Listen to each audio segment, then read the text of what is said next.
mindset. It really comes down to like, do your customers want more from you? Like, do they want a greater engagement? If you have even if you have 100 customers that come back on a returning rate each month to buy from you, that's the opportunity for subscription, because they would be willing to exchange some predictability on their side for a discount. So you get predictability, they get the discount. Hey everyone, welcome to another episode of Ecom Life podcast. My name is John Sanders. I'm the co-founder of Quadra and also the host of Ecom Life podcast. Today we have an awesome guest with us today. His name is Matthew Holman, and he's joining us from Utah, just where we are as well. And so Matthew, welcome to the podcast. How you doing? I'm doing well. I'm doing very well. Thank you. Awesome. Well, just to start off, why don't you tell us and our audience a little bit about yourself and a little bit about your background? Yeah, absolutely. So let's see. Yeah, where to start with all of that. So my day job is I run marketing and growth for an e-commerce SaaS startup called Qpilot. We're involved in the subscriptions and repeat delivery space. And through some of my work there with our customers and others, I launched a newsletter and content arm about 1.5 years ago called Subscription Prescription, which is really just all about arming e-commerce brands with knowledge, strategy, tactics, what they should be doing on a day-to-day basis to scale up their subscription programs. And then one of kind of my passion projects, being a marketer, small company, I started doing some meetups and stuff about 2 years ago. And that's kind of ballooned into an e-commerce community called Commerce Catalyst, with about 600 members on our Slack, and do local events and stuff here in Utah. Dude, that's awesome. I hadn't heard of that, and here in Utah, I need to join that. Yeah, that's absolutely. Really cool. I'll send you the link after. So I was reading about you, doing a little research before this episode, and it's kind of an interesting transition, or how you got into e-commerce. You started in the printing business, it looks like, helping a friend, right, and transitioned in. Do you want to talk a little bit about that journey into e-commerce? Yeah, absolutely. So for me, I was working in the print industry from a young age. And I've always loved e-commerce. I always believe it's kind of this incredible crossroads of both technology and psychology, and psychology meaning a lot of marketing, right? And so there's a lot of innovation that happens in that space. And so I guess really not that long ago, I switching careers, was going back to school. Honestly, I thought marketing would be too hard to break into as an older guy, thinking I'd be going up against just a bunch of kids who knew tech better than I did, and ended up getting a degree in information systems, just because tech is innovating so much as well. And I love technology, and ended up with kind of like an internship at a shipping technology company in the e-commerce space, doing some projects for them and kind of running around. And yeah, I say running around because we were always doing something different. But from there, they wanted to invest more in the marketing side of their core business instead of. So I was running some experiments and things for them, and it was kind of one of those things. They'd hired a new CRO, and he's like, "Who runs marketing?" And they're like, "Oh, Matt can do that." And so I ended up marketing for an e-commerce tech company, which is kind of like one of those funny ways of you don't go towards where you want to go, but you end up there anyway. And so from there, a lot of my journey is about like figuring out how to be a better marketer. That's why I started these little lunch meetups about how to, you're working in a small company by yourself.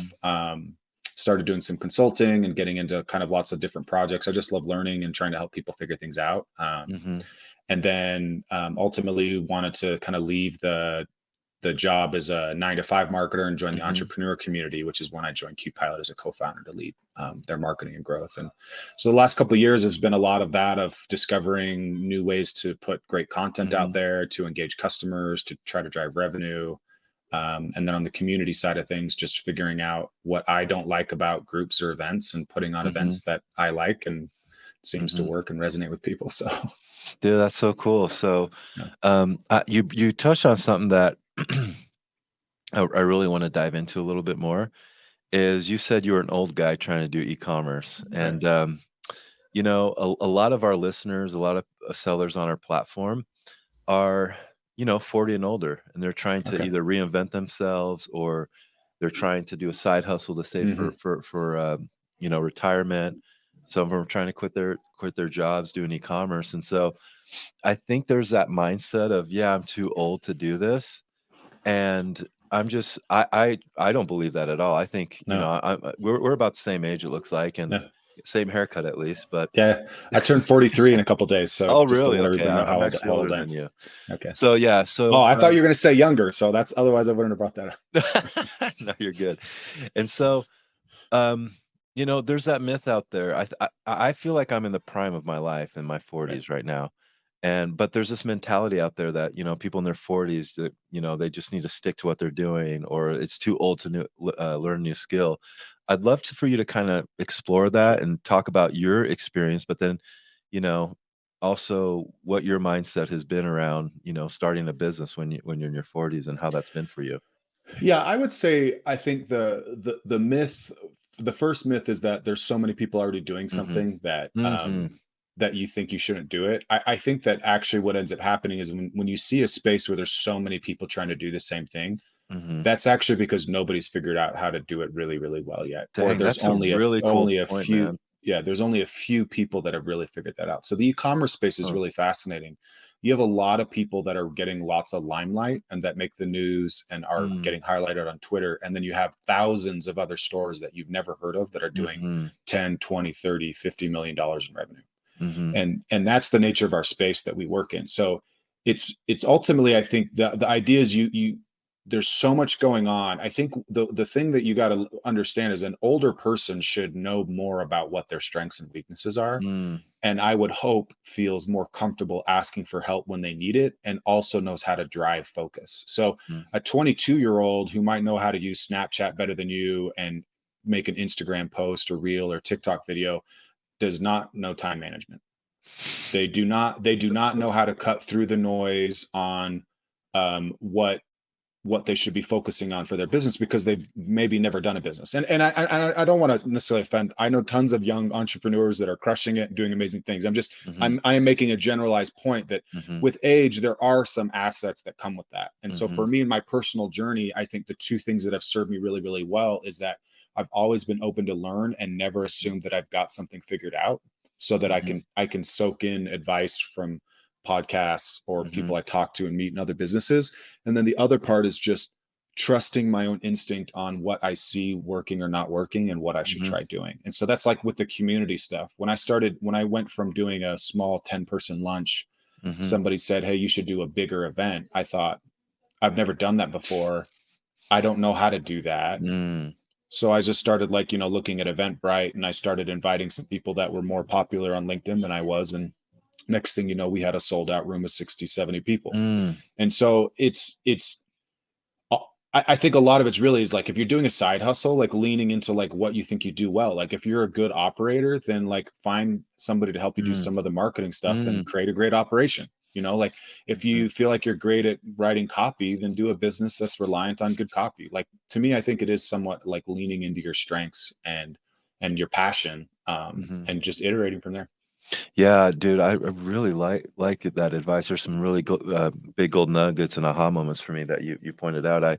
I think, yeah, I think we forget that as, I hate to even use the word older, Right. but, people in our age group, we have strengths that some of the younger, generation don't, and that just comes with life experience, and so that's really, really good. And the other thing I love about what you talked about what's the name of your event, business again? Commerce, commerce catalyst. Commerce Capitalist, you know Catalyst, sorry. Catalyst, I'm Catalyst. sorry. Yeah, trying to And make so change. no, you're good. And so, we interview lots of entrepreneurs here, and I just love this common thread, of just taking action without knowing what you're doing, right? And so a lot of people will look at your event, right, and say, "Wow, 600 people, man, he really must have known what he was doing. He really, you know, Right. Matt, he really he's really smart, man. He knows how to do Oh, these events. I can never do it." And I right. think you're just an awesome example of like, "Hey, I had this idea. I just wanted to do it, and I did it," and you figured it out while Yeah. you're growing it, right? There's two things I want to say that too. There's like I get hit up by a lot of people all the time, say like, "Oh, I've Mhm, been following your LinkedIn and you're crushing it right now, or you're mhm, doing so many amazing things." And my response if I don't say it out loud, is always in my head is you're just seeing my posts in your feed. You actually don't know how I'm doing. Yeah, Like you don't know exactly. what revenue is hitting my business or not. I just Mhm, post a lot. And mhm, so there is a bias there that we see things happening on social media and attribute a greater value than mhm, what they are to. And mhm, then the second thing would be just, I think an asset that people that are younger that aren't as experienced have is that they're not afraid to just go try something. They don't stop and think about all the reasons why they shouldn't do mm, something. mhm, So when we're older, we've got a mortgage and we've got all these concerns and all these things, like maybe we're more risk averse. And so you're mhm, less willing to just go do it. And mhm, that I think is one of the biggest things that hold people back is just go find it out because nothing that like so like that community I didn't really have an end goal. The goal I have now and the business model mhm, I'm moving with now was not what I launched 2 years ago. mhm. I just was Yeah, doing lunches because they were fun and I was mhm, learning stuff and I was like, man, I'm helping people. How do I make mhm, money off of this? I don't know. So I'm just going to mhm, keep going and keep trying to figure it out and keep going with mhm, it. And so the idea of like what it is, it was started out as Marketers Unite, and then it was with I was working with Sharehouse for a while, and then mhm, now it's Commerce Catalyst. And so it mhm. just things just change. You grow, you develop. Like putting 60 people in a room came because I did a bunch of lunches with 10 people. Like doing a That's half so day cool, man. Amazon conference for 130 people came because of all of the events we did with the 50, 60, 70 people. So Mm, you build on things. That's the other mhm, part. You just got to know it takes time to build something. mhm. That's amazing. Congrats on the success, by the way. I Thank you. just love that, you just went with the flow. Sometimes we think, you see someone that is successful like you has got a successful event and think, oh, again, he had a great business strategy or, but the truth is, yes, you want to know where you're going sometimes, but you also have to adapt and go with the flow and Right. and learn as you go. And so that's amazing. Let me transition a little bit into your subscription prescription Yep. company. You mentioned that you guys provide just content for e-commerce brands that are running subscription services. Can you talk a little bit about that? And then I have some Yeah. questions about it. Sure. We do content and now consulting. It's something that Hmm. we're getting requests a ton more. So I think one of the limitations in e-commerce. So there's so much of e-commerce is like I mean I don't know how many schools are offering an e-commerce degree now. Maybe there's classes or a subset, but I'm not even sure it's like a minor Mm-hmm. like e-commerce marketing. It's often marketing or some Exactly. kind of form of tech. And so if you take that even further, if you talk about niching down like email marketing or you talk about subscriptions, that's a niche focus for e-commerce businesses.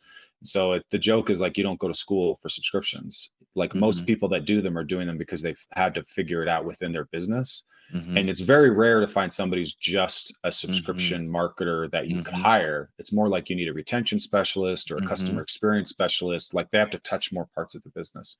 Mm-hmm. So a lot of subscription prescription is just based off of this need we saw with our own customers on Qpilot and within the space where people aren't like they're trying to figure out what should I be testing? What are Mm-hmm. good numbers? Like what kind of offer should I be using here? I'm tired of throwing discounts at it. So subscription is really about like there's a baseline education around strategy and how you should be approaching subscriptions to be successful, but there's also a lot of tactics like Mm-hmm.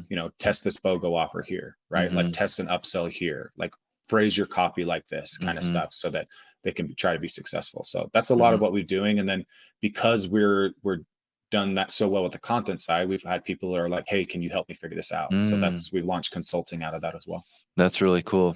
Um, just a question about it. When you say subscription, you're talking about e-commerce brands that have like a box, subscription box, that kind of thing. Um, Boxes somewhat, but more like the subscription add-on. So like if you're ordering pet food, Oh, supplements, okay, okay. CBD, stuff like that. So you could Just get. order it one time, but you want it to get like, Mm, Dollar Shave Club, right? hmm. Like that's I'm a member of that There you type of go. thing.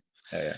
So let me ask you a question because I think we obviously work with a lot of sellers Mhm. that sell um, print on demand products, and they can turn those into subscriptions. I'm just curious if you have any tactics or any advice for someone that has an e-commerce store, but that hasn't implemented a subscription service into their store. Where can they get started? What are some strategies that you could share with us? Absolutely. So I would say my advice if you feel like subscriptions are a good fit for your business model, I would say the the most common mistake I see is brands overcomplicating it from the beginning. Mhm. So you really want to set something up where you can collect some data to start understanding something, and I'll kind of explain why. So what this means Mhm. is you want to basically put up an option, a cheap app option that just lets you add the subscription upsell. There's Mhm. quite a few on Shopify. Apps still Mhm. seal. They're like very low cost, low end barrier of entry. So you can add that for free or $10 a month. Just start seeing if you can just get somebody who's coming to your page to start opting into subscriptions. And then I would Mhm. be implementing post-purchase surveys. Mm. No Commerce or Bestie are two apps that let you Mhm. segment subscribers, whether people have chosen a subscription or not. So you could Mm. ask people why they didn't choose a subscription, ask people why they did choose a subscription, what they Mm. hope to get out of the subscription. So some of the strategy here is you want to start to understand what value people are expecting from the Mhm. subscription. Is it the convenience? Is it the fact Mm. that they got a better discount? Is it Mm. an extra bundle or an extra offer or something else you're giving them? So you want to understand that and get a little bit into the why of that. And then the next stage is like understanding why people cancel. So even if you're running like 100 orders a month or 1,000 orders a month and you just get like a Mhm. Mhm. 5% take rate on subscriptions, Mhm. that's not a lot, but you Mhm. can start just tracking data, and you can do that somewhat automatically without Mhm. having to like redo your entire business, right? You might have to build like an email flow to onboard people, but everything else is automated. The order processing, the Mm. email, like a lot of that stuff is just going to be automated for you. So it's not that hard to just get started. The trick is you want to start collecting data. And so just to give you an example, one of our customers and a pretty popular brand called I Heart Dogs. They are Mhm. very mission driven. They donate a portion of every sale. They donate to feed shelter pets. It's awesome. Mhm. They ran subscriptions kind of like in the background for 2 years, Mm. just while they focused on other parts of their business, getting their landed costs down, working on this stuff. But they were collecting this data. And one of the things they started to notice and dig into when they were finally kind of back to Mhm. optimizing and scaling the subscription side was they found out that people were canceling because they had too much product. It's not that big of a Mm. shocker. That's the number one reason in subscriptions that people cancel. I have too much product. It's the most common. But why? They found out the why was because people didn't know how much to order because dogs come in different sizes. Mm. So they didn't know how much to order. So they went back and redesigned their product page. They Mm. made it so that you can pick based on pet size, how much you should get, and like they invested a lot of money to do Mhm. that. But they only did that because they had all this Mm. information from their existing subscribers that have told them what they liked or they don't like or what's working or what's not working, and then they optimize that, and then conversions go up like 30%, retention goes up like 40%, like Mm. massive jumps. So Wow. the whole I think is like you just thinking about this as an iterative process. This is something you're going to Mhm. build. And you Mm. build step one is put the basics in place, collect some data, and do that. And that was a lot. I could keep going, but that's how I would start, and that's what I would do. Dude, that's thank you so much for that advice. That's Yeah, so powerful. 'Cause, I'm an e-commerce seller. We own a platform now that we have sellers on, but, my roots are selling on Ecom and as a Facebook, ads guy. right, And right, as right, you know, um, Facebook ads, ad costs have just gone up exponentially. right. And so adding a subscription service, I can see just lifetime value just helps with that and just, being able to run ads that are more profitable for sure. And yeah, that predictable income, that's so powerful. Let me ask you this though. Would you recommend a subscription service just for like bigger brands or can smaller, just singlepreneur store owners, can they start a subscription as well? What are your thoughts on that? Oh, absolutely. I think the more information I was gonna have is around like a mindset. It really comes down to like, do your customers want more from you? Mhm. Like, do they want a greater engagement? If you have even if you have 100 customers that come back on a returning rate each month to Mhm. buy from you, that's the opportunity for subscription because they would be willing to exchange some predictability on their side Mm. for a discount. So you get Mhm. predictability, they get the discount. The biggest opportunity with subscriptions is if as a brand, yes, you get recurring revenue. That's Mhm. critical. But the other part is it's actually an opportunity for increased engagement. Mhm. So even if there's 100 people that Mhm. want maybe some special content from you, they would Mhm. be willing to pay more for it, and that makes Mm. your business more profitable. So I think that's the mindset you should approach. Like, so subscriptions might not always be the only answer. I also highly recommend the idea of like loyalty or membership Mhm. programs, and regardless of how you're looking at it, it really comes down to like understanding even a small group or a big group. Like, what do customers want from you? Why are they Mhm. buying from you?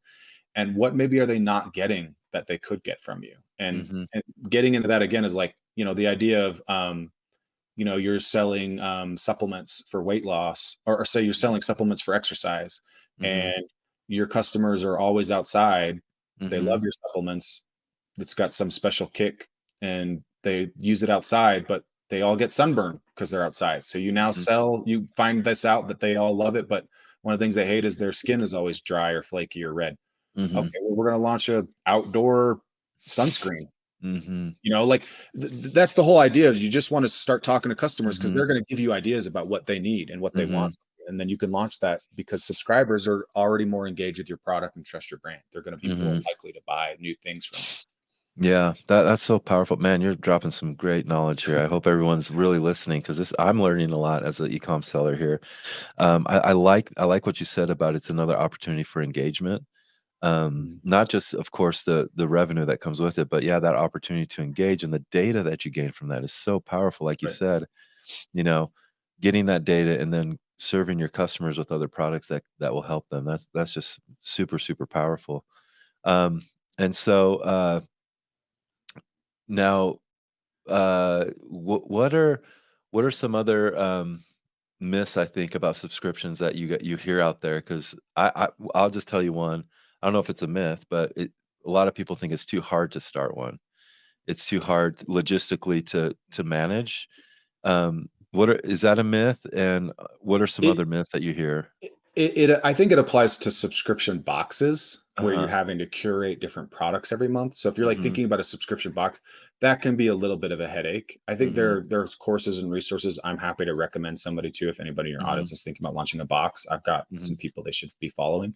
Mm. But I do get that one a lot, and I think it's just because people don't know how to think about all the work that goes into doing Mhm. one. But like I said, like if you're using Shopify, Mhm. Shopify handles all the order processing. So if somebody Mhm. subscribes, when it comes time to fulfill their order, the app processes the order, sends it into Shopify, and the Shopify sends it to ShipStation or Mhm. whatever, and you print the label and you ship it out. So it's Mm. actually pretty easy.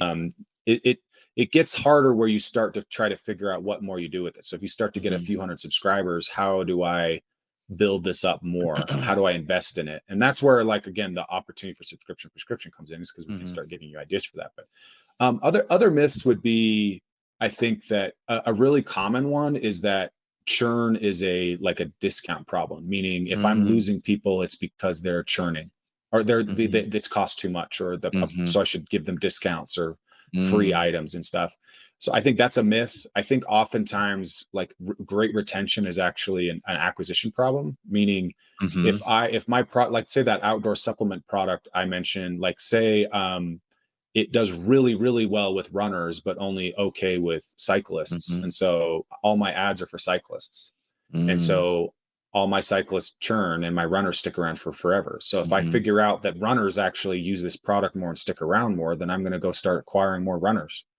And Mhm. it's like, that's literally a lot of the time where the Mhm. issue is you're just not acquiring the right customer to value Mhm. your product the most. So that's why I say you should be surveying people why they want the subscription, like what they Mhm. hope to get out of the subscription, so you can kind of understand some of those expectations. Mm. So those are some of them. I think it really, the best brands come up with more creative ways to create offers or products. So instead of, like, selling one thing, you're selling a bundle, or instead of just giving them a discount, you're giving them Mhm. access to content or something else that they couldn't get if they were just a one-time purchaser. Mhm. That's really, really cool. And, Matt, do you work with, 'cause this is part of e-commerce, but it's more of the digital side. Do you work with any brands or companies that do, like, digital products, subscriptions, or are you more focused on the physical product side? I'm mostly physical. I would say I have worked with some on, like, a I'm just helping Mhm. them out basis, not Mhm. on a contractual basis. Mhm. I think that a lot of this, there's a lot of similarities. Ultimately, a good subscription is understanding what value somebody's trying to get, and Mhm. reminding them of that value, and making sure they know that when they're paying for it, kind of Mhm. thing. And then also figuring out how to upsell or increase that LTV of that customer. So there are a lot of similarities, but the core people that we work with are like, there's a physical good getting shipped to them. Mhm. Yeah, I was hearing you talk about some of the myths, and you brought up maybe I just heard it in my mind, but I think there's an opportunity to combine physical products with a digital product Oh, as well, in a well, if you bundle or subscription. So Well, let me break down some math for you. Let's say you've yeah, got let's go. let's go say you've got 1,000 subscribers and they pay you Uh-huh. $50 a month. Okay. Uh-huh. So that's $50,000 a month in revenue. Say Mm-hmm. you want to offer a 10% discount for that month because you're worried about churn. That's Mm-hmm. $5,000 you just gave away to keep those Mm-hmm. subscribers. Mm-hmm. How much would it cost you to publish a podcast every month? Mm-hmm. I would Yeah. hope that it's less than $5,000. And so Yeah. the idea here is you can combine Uh-huh. physical goods with a digital offer. So Mm-hmm. again, this comes down to I'm just going to keep going with this outdoor Go. supplement company, right? So say I've got an outdoor supplement, I do really well with runners, and what else do they want? They want content from the world's fastest marathoner on his Mm-hmm. tips or tricks. So every month we interview runners Mm-hmm. from all over the world to give their training insights and secrets for outdoor Mm-hmm. trails. And that literally takes my marketing intern and my marketing director like a couple hours to put together every month. But we Mm-hmm. send it to 5,000 people, to 10,000 Exactly. people. And so that kind of content scales really, really well and is a Mm-hmm. lot cheaper to produce. But the only reason it works is because you Mm-hmm. understand what your audience wants. So if somebody's Yeah. coming to you and they're just buying because it's a discount, Mm-hmm. they don't care about digital content. But if That's they're so coming to you true. because they're solving a problem, like Mm-hmm. I'm taking CBD for sleep, Mm-hmm. then yeah, I'm going to subscribe to your exclusive newsletter on Mm-hmm. tips you should do before bed to increase your sleep. You know what I mean? Like that's Mm-hmm. that's the mentality you should be having, is like, Yeah. what other value can I add instead of giving away money by using Mm-hmm. discounts? Yeah. That's amazing. I think, again, you're just dropping some really amazing golden nuggets here. I think just thinking outside the box, but I think at the core of of all this that you're saying is just you need to know your customer. You need to have Right, that data. You're not guessing. The more right, data you have on your customer, the better you can serve them with digital right. products, physical products. Yeah. So what's next for subscription prescription and some of the other ventures you have going on? What's in the Yeah. future? Yeah, with subscription prescription, we're launching a podcast soon ourselves, which is going to be really fun. Awesome. We're scaling up some of our ability to work with more customers from a consultative standpoint. I haven't completely decided on some other things, so I can't Mm. say exactly on what those offers will No, be. it's all But good. there's some cool stuff coming, and then with Commerce Catalyst, we're scaling events. So we're doing a lot more of these micro events in Utah. Mm. Love to have you out. Come check them I out. will be there next event, Yeah, guaranteed. and We'll and talk then offline about it. yeah, and then we're going to be doing some bigger like full day trainings. We did an Amazon event last fall that was really successful. So we're going to be Mhm, doing some more stuff like that. The whole thing with Commerce Cows is just like education and empowerment. mhm, Like you need help figuring something out, whether you're the brand owner or the mhm, intern working on email marketing. Like you want mhm, to be able to come connect and learn and hear from people. And so a lot of the content too is like, I just hate high level. You need to build an email list. Like, what mhm. tool are you using? What offer did you Yeah. test? Like tell me the nitty gritty, because I already know the basics. So Mhm, that's a lot of what we kind of like lean into from a mhm. content and standpoint. That's really, really cool. This is just an off the cuff question, but is there an e-commerce tool that's a must for you besides subscription prescription, of I course? Post purchase survey, 100%. If you're 100. not using it, I don't understand why. Because Yeah. you could literally so the most common uses are like, where did you come from? That's why Yeah. they started. People wanted to try to tie attribution Mhm, back, but no, I want to figure out things like, what did you like? What do you not mhm, like? Like, what are you hoping to get? Like, how long mm, have you tried other products like this before? Like, mhm, getting into that. So quizzes are really good. A lot of mhm, brands are using more quizzes on the front end, and I think those are nice to try. But the post mhm, purchase survey is so cheap and so mhm. easy, and you can leverage it with your existing customers. I guarantee you will Mhm. find ways to grow your business out of using a post purchase Yeah, survey. 100% guaranteed. that is so awesome. Yeah, well, I think that's amazing the tips you gave us today. I learned a lot actually. My mind's like going crazy right now because I'm thinking because our sellers right now, I know that hasn't been an emphasis in training. We do a lot of training on advertising, um, Mhm. winning designs, how to design product, but as far as that back end, just surveying and using that data. That's something that we just haven't done. And so I really appreciate the knowledge you've dropped here today. Absolutely. And so, Mark, there we go. Matt, I got that stuck in my head. I apologize. You should have asked me at the beginning of the show. You should ask me at the beginning of the show, do you prefer Matt or Matthew? And I would have told you Mark. So. That's my bad, Matt. No, but if people want more information, if they want to join any of these events, how can they get a hold of you? What are your socials? Anything you want to? Sure. Yeah, the easiest way to connect with me is on LinkedIn, Matthew Holman, or on Twitter, Subscription Doc.